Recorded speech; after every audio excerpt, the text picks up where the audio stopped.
Почитувани, на вчерашната пресконференција Петровска призна дека била собственик на парцела која ја продала пред 10 години. Демантот на оваа информација на Петровска стигна од директорот на Катастар кој јавно изјави дека земјиштето било продадено во текот на 2020 година. Значи парцелата не била продадена пред 10 години, туку пред нецели 2 години. Дали парцелата, која неспорно е собственост на Петровска, била пријавена во анкетниот лист која била должна да ја пријави? Секако не. Зошто? Сега за втората лага. Незадоволни од изјавата на Петровска, СДСМ одлучи доцна вечерта да го активира и директорот на Катастар Тунџев со задача да ја биде спасител, односно да ја убеди јавноста дека на лице место не постои објект. Ако 5 години директорот на Катастар спие, не значи дека Google спие. Во прилог ви прикажувам слики од кои може да се види целата историја на објектот. На првата слика може да видите дека до 2007 година на парцелата не постои никаков објект. На следната слика може да се види дека во 2009 година, без никаква градежно-техничка документација, министерката Петровска гради објект.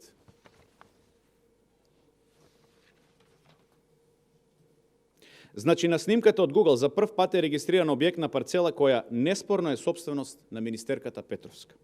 Токму во овој период е и систематското запишување на правата на недвижности од страна на Катастарот, кога согласно правилниците кои се објавени во службен весник, Петровска била посетена од службениците. Ги пуштила да влезат во објектот, истите ја измериле внатрешната површина и им соопштила дека таа е собственик на објектот. Истите тоа го запишале и ја повикале градежната дозвола и проектот за објектот да ги донесе во Катастар. Доказ за ова е пописниот лист за објект кој до денес постои во катастарска евиденција. Пописниот лист е доказ дека Славјанка Петровска не поседува градежно-техничка документација, односно на незината парцела изградила дивоградба. Ова е тој документ.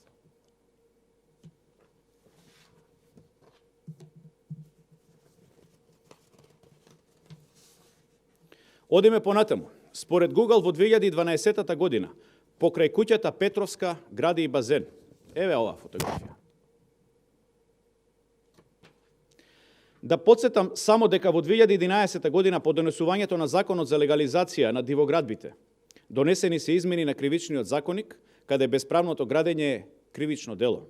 Значи, ова е првото кривично дело. Според Google во 2016 година, Петровска гради помошен објект, кој исто така е дивоградба. Значи, уште едно кривично дело, бесправно градење. Ова е фотографијата од истиот. Почитувани, магиите на директорот Борис Тунџев не помогна. На лице место постои хациенда, изградена во периодот од 2009 до 2016 година, на земјиште кое до 2020 година било во собственост на Петровска. Во катастарската евиденција до ден денес се води дивоградба на име на Петровска, а таа ниту земјиштето, ниту објектот не го пријавила во антикорупцијска комисија.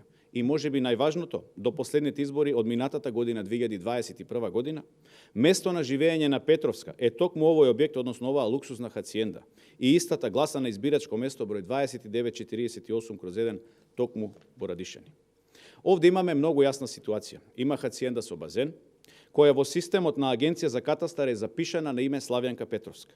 Тој податок е актуелен и не е променет.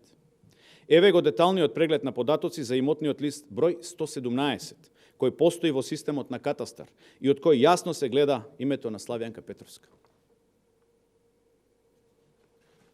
Петровска по севаквиот чин на прикривање на сопствениот имот и служејќи се со манипулации и навреди кон оние кои ја зборуваат вистината, докажува дека бега од одговорност. Јавноста чека одговорност од Петровска, а потоа таа треба да остане доследна на своите ветувања и да каже кога ќе ја подари луксузната хациенда на Сдруженијата на бранителите. Ви благодарам.